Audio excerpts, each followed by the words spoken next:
reigneth over the kings of the earth, will be revealed to the people. It will be destroyed, and the kingdoms of this world will become the kingdoms of our Lord and of his Christ.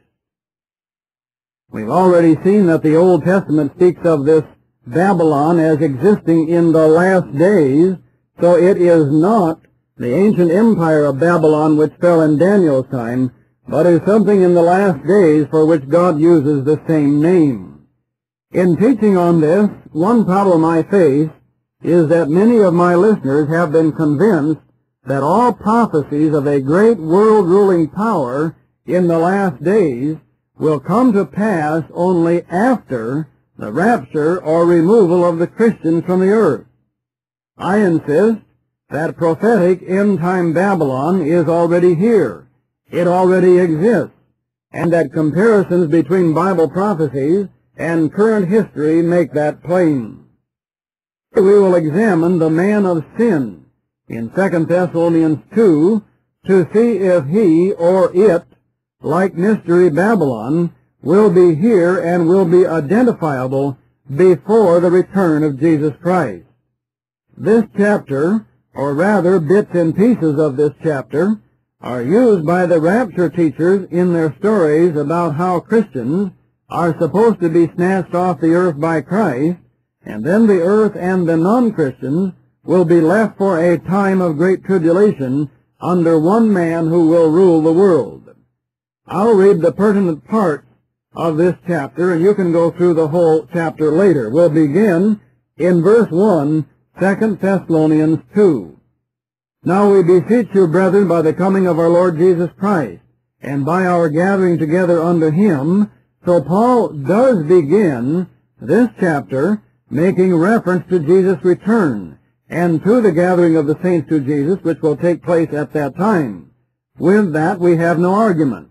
For we believe when Jesus comes, there will be the resurrection of the dead, which is meant here by the phrase, our gathering together unto him. Paul goes on, still beseeching them, verse 2, that ye be not soon shaken in mind, or be troubled, neither by spirit, nor by word, nor by letter as from us, as that the day of Christ is at hand. Paul is saying, don't let anyone fool you into thinking the return of Jesus is upon us right now. Paul was writing, of course, somewhere around 20 to 30 years after Jesus' resurrection and ascension to heaven. In fact, over 1900 years ago. He said at that time, Christ's return is not imminent, no matter what anyone says. Verse 3, let no man deceive you by any means, for, or because, that day shall not come, except there come a falling away first, and that man of sin be revealed, the son of perdition. And then the next verses describe that man of sin. But before we read on, let's recap just what Paul has written. And I'll do it in my own words, and you see if this is not just what he said. He writes, I beseech you, brethren, that ye be not fooled into thinking the return of Jesus is near or imminent, because that day of Jesus' return will not come until a certain thing takes place. And what is that certain thing that must take place before Jesus returns? The man of sin must be revealed or made known. Let no man deceive you by any means, for that day shall not come, except there come a falling away first, and that man of sin be revealed, the son of perdition. Did you understand that? Do you realize that tens of thousands of ministers in America have been trained in the seminaries to teach to you that this man of sin will be revealed only after you Christians have been removed from the earth? And yet right here, in the very chapter they quote, at its beginning, it says quite plainly that the man of sin will be revealed before Jesus returns. Now you can argue a little about just what the man of sin is. Some insist it is one man. Others say, no, it is a system which is anti-Christian. Others say, no, it is something within the person. It is your own carnal spirit, and they refer to the phrase mystery of iniquity in verse 7, and I have heard all of those explanations. But regardless of what you believe the man of sin is, verse 1 through verse 3 of 2 Thessalonians 2 states specifically and plainly that he will be revealed before Jesus returns. But there is another phrase in that same verse, in verse 3, which I believe must be considered in its correct context also. That is the phrase, except there come a falling away first. The Greek word is apostasia, or in English, apostasy. We usually hear the phrase great apostasy mentioned by ministers who then point to all of the vast masses of people who do not belong to that minister's denomination or sect, and they say, see, look at all those people. They don't believe as we do, therefore we must be in the great apostasy, and Jesus is coming soon.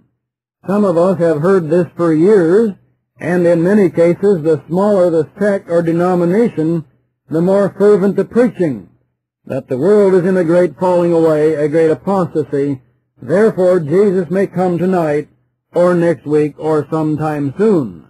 But they did not realize or ignored that the, quote, apostasy, unquote, involved the revelation of the man of sin, not just the return of Jesus.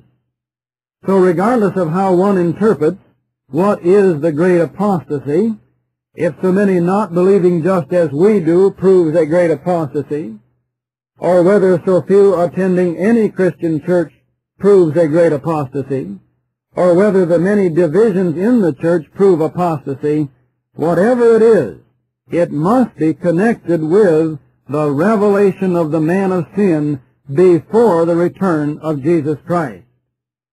I have no argument with those who say there is a great falling away from the truth in Christendom. In fact, I believe part of the evidence that there is a great falling away from the truth is the tremendous number of professing Christians who believe in the false doctrine of the pre-tribulation rapture. And I believe the whole so-called ecumenical movement and the National and World Council of Churches are themselves a great falling away from the truth of Jesus Christ. The ecumenists are of all sects of Christianity, joining with all sects of other religions and treating them all as co-equal. God never treated the religion of false gods, of devils and demons, as equal with His Word. So ecumenism, by definition, is a great falling away. But my argument, if you want to call it that, with those who teach that the return of Christ is imminent because there is a falling away, is that they forgot to add that with that falling away must come the revelation of the man of sin. And I must repeat again, this passage does not say anything about the coming of the man of sin. The implication is that he is already there, but hidden, and must be exposed or revealed. Then when he is revealed or made known to the people, then follows Jesus' return. Now many teach that this man of sin of 2 Thessalonians 2 is just another title for their great Antichrist. This one man, they say, will take rule over the earth after the Christians are all raptured away. After the rapture doctrine became common 50 to 75 years ago, many speculated as to who the Antichrist was. In the 1920s and 1930s, they named Joseph Stalin or Benito Mussolini as the Antichrist. Thousands of tracts and books were written about those two men. Then with the rise of Hitler, others came out and named him. The death of Hitler and Mussolini in 1945 ended the speculation on them, but they continued with Stalin. Then Stalin died, and a few began to point their finger at Mao Zedong of China. But most, by that time having learned their lesson with the death of Stalin, Mussolini, and to teach just Antichrist, and did not attempt to identify him with any living world figure.